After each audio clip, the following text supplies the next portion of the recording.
Welcome back to SwitchCorner. Today we're going to be taking a look at Windbound on the Nintendo Switch.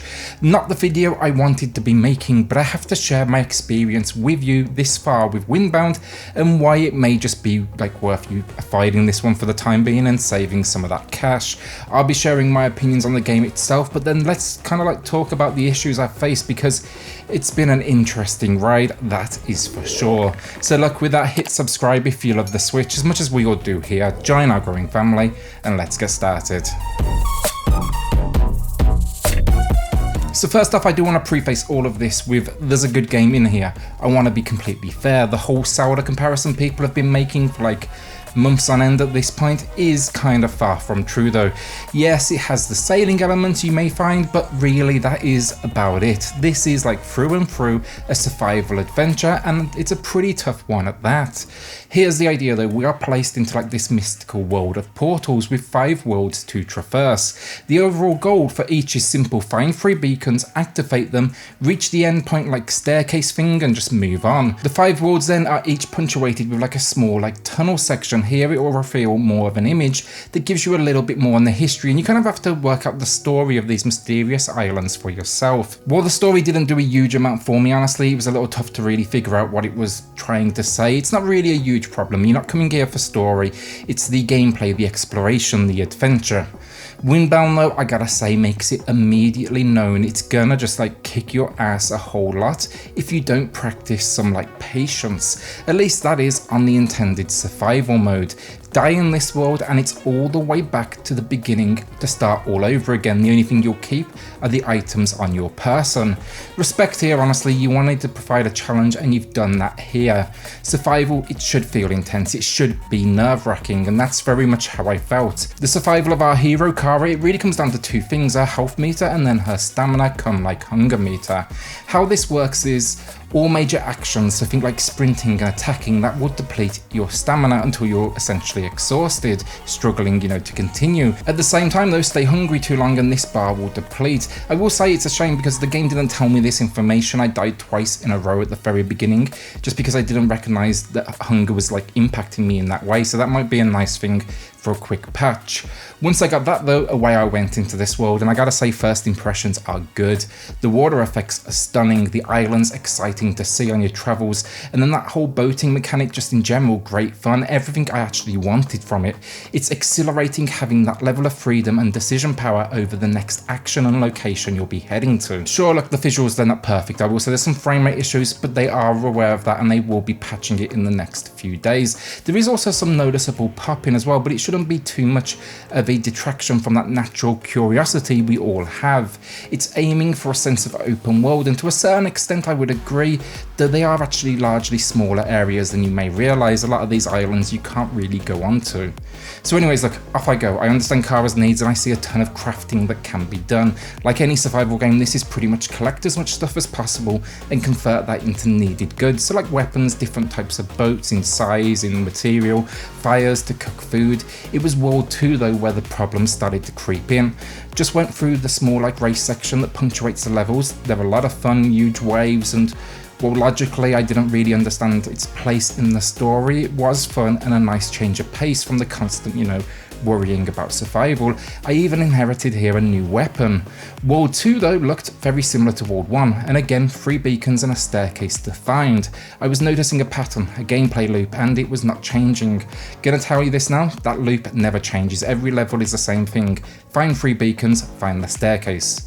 This though is where the real problems began. First up, I started dying for absolutely no reason. I had full health, I had full stamina, and I was as fed as could be, and I was actually just chilling in my new wooden canoe and my health started to go down for absolutely no reason. It seems that something may be connected with me and it couldn't recognize it was no longer there. I died back to World 1 to do it all again, and in the process lost nearly all my items except for those on my person. As you progress you make bags, and I had a lot of extra slots at this point that were all gone. I jumped back in though. Well, I wish I could say I made my way back to World 2 again quickly. It was about another hour or so of gameplay. I do it though, wooden canoe back in action, I feel good. I beat World 2, I go through that race section with big tidal waves. I get another weapon upgrade, which is what tells you you reach the end of that section. I walk through the portal and it begins to load. kind of long loading screens, but then the game crashes. Back to World 1 to start again. The patience at this point is being tested. Survival games are not easy to begin with, never mind when the game is against you. At this point though, I say screw it, stick it in story mode, and away I go again. This mode basically lets you keep all your items, and it only restarts you from the beginning of the world you died in, not back to World 1. I also reached out to a friend at this point, a YouTube channel by the name of Drip Media Gaming, to see what his experience was. I had this fear, and a big one, maybe it was my Switch, which is a whole different type of problem. You know, it's not you, it's me situation. Fortunately, well, sort of fortunately, he had faced 5 hard crashes himself. So yeah, anyway, with story mode equipped, I jump back in, I fly through it this time. Story mode is nice, I gotta say, if you just kind of want to like chill out, enjoy the world. I reach World 3 in what felt like record time. All seems stable here, so here's my biggest mistake. Turned off story mode, back to survivalist, I get killed. Fair, it's taking me back to World 1, my fault, I faced a beast I shouldn't have, and I paid the price for it. That was until it reloaded World 1 and it spawned me in the middle of the ocean, passed out in the water, in fact underwater. Within moments I drown. Then I spawn in again, still in the ocean, and yeah, repeat. At that point I wished it luck and turned it off. I could not go through that for like a 5th time at this point.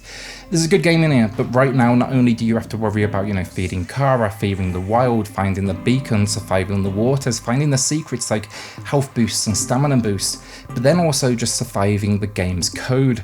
I couldn't bring myself to face it again, and that's why you won't be getting a full review, and I'm sorry for that. I was as pumped as everyone to check this game out, but honestly it's just not stable in its current build. There is a patch coming for frame rate issues, but nothing else, and this game isn't particularly cheap, so I did want to get something out there to let you know of my experience. I will say I do intend to revisit it once it's stabilized, but until then I was pretty thankful to honestly quit out. I also had another 2 instances where I slowly died, but they were so early they didn't really bother me, and a hard crash just loading the game up. Of those 3 levels though, I can tell you this, you've really got to like the survival formula. The exploration is initially fun, but it doesn't take long for repetition to kick in. As you notice, the majority of these worlds are pretty much honestly identical, except for like the wildlife you'll meet in them. The islands, they just all start to feel the same, and there's very little here to separate them. The gameplay loop then as well, it's just find 3 beacons, climb to the top of them, turn them on and get to the exit. That really is it. If you do story mode, you're going to fly through this game if it doesn't crash on you, and then survivalist mode is just going to kick your ass entirely. The controls then finally as well, the boat feels amazing, it's a whole lot of fun to use. It really does capture that kind of like Wind Waker feeling, but I will say the things like the combat, the climbing, it all feels a little bit like clunky right now. Like the X button for example, it pushes the boat out to sea, but Kara also like auto climbs when she walks into something, so if you get too close to this boat, instead of pushing the boat, you're going to climb aboard and get ready to row because the X button activates rowing. Like all that said, I want to finish this game, I want to explore this world, and I want to face it at the intended level, but only when the game is on my side. I will say this, look out for a full review in the coming weeks, hopefully, of this one when a patch drops. And that's it for today. It's a little different type of video, but I want everyone to know with this, I have no doubt there's a good game in here. What I got to play I did enjoy, but there's no doubt the problems here are major. They're an obstacle, and they turn what is fun and exciting into frustration. With that, look, thanks for watching. Is this one you've pre-purchased already, or will you be picking it up still to battle on through? I hate doing videos like these, but the channel is a commitment from me to tell you the truth, no matter how hard it may be to like deliver sometimes.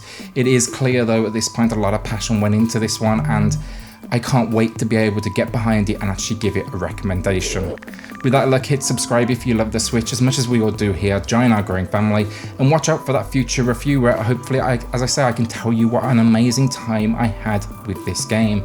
Until then though, I'll see you all on the next video. Thanks everyone.